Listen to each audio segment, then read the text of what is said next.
चलियौ यो श्री राम पैरी में पहिरूं खराम कनी करियौ आराम कहबरी घड़ी में शोभित ललित पलंग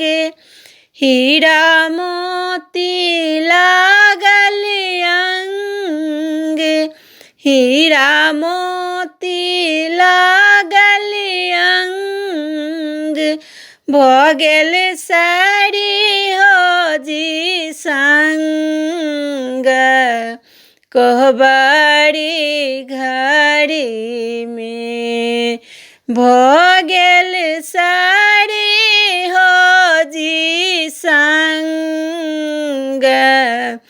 कहबरी घड़ी में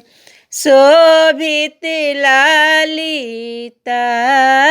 पलंग हीरा मोती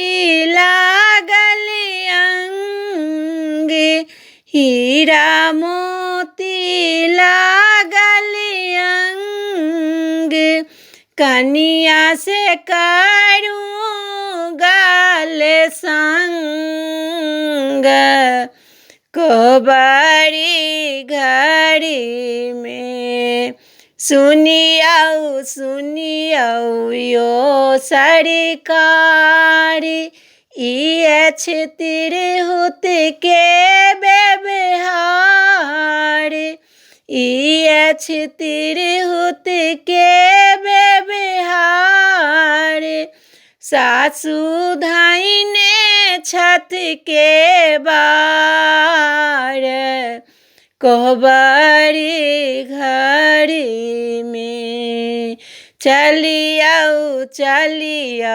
यो श्री राम